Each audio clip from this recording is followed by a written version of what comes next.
So down here in the basement, and I've been working on a little project kind of behind the scenes. So as y'all know, I'm up here in Northeast Maine, and up here the dirt is full of rocks. And I need some clean dirt. They call it loam. Some people call it loam. It's sifted dirt. So I'm building a trommel. Got this idea off of YouTube. If y'all don't know what a trommel is, it separates the dirt from the rocks, or the rocks from the dirt, whatever way you want to put it. So starting off with this thing right here. And y'all are going, what the heck is that? Well, those are bicycle rims. And this thing is going to set on a platform on a little bit of an angle. It's going to come down a little bit of an angle. And it's hard to explain. It rotates. I got a motor for it. It rotates and it spins. And all the rocks come out the end down there. And the dirt will fall off onto the ground. So I put this on today. This metal flashing here. This is a bicycle rim. Because where's a wheel? Here we go. The frame I'm building for it's going to have these little wheels in it, and they move around, but they're going to sit. Imagine this thing being on horizontal. Going to sit in here, so when it spins, it rolls around that. So I need to put another one of these on that end. And actually, it's kind of a pain in the butt. Oh, you know what? Yeah, I can do it. I don't think I got enough rivets, but I do. Okay, so let's get busy with that.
All right, so I got the flashing on this side and the flashing on that side. That is to keep, this is the way it's going to set. It's actually going to be on a little bit of an angle.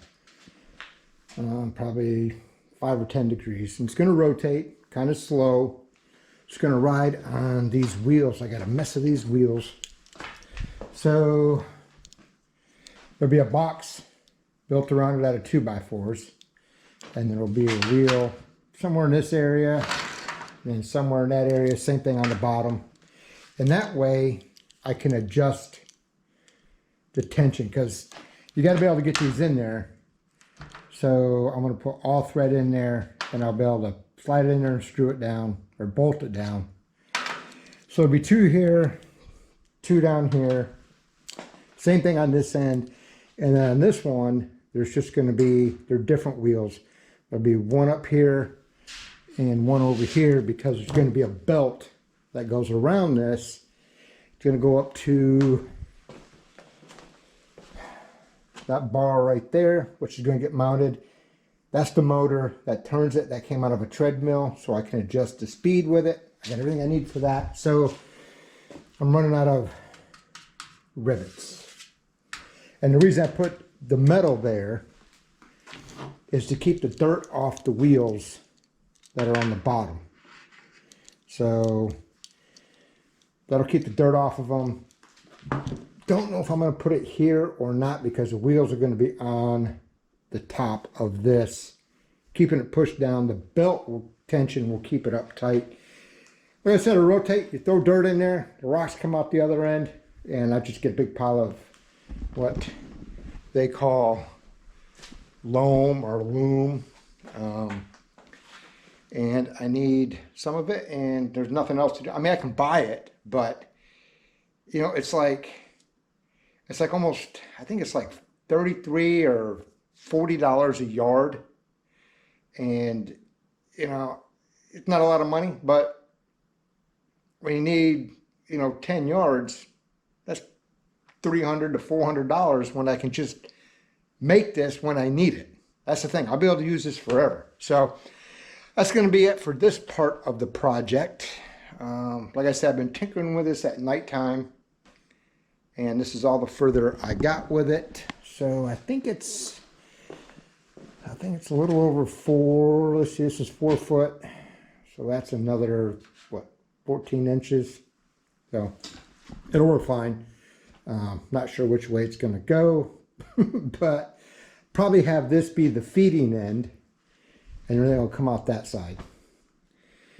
All right, so just a little project I'm tinkering with. And yeah, bicycle rims. I cut all the spokes out of them. All right, we're back here. It's still raining, people. It's still freaking raining. It's Friday night. Been raining for almost a week straight. So yeah, we'll see how this works out. Might be a total failure. See you, bye.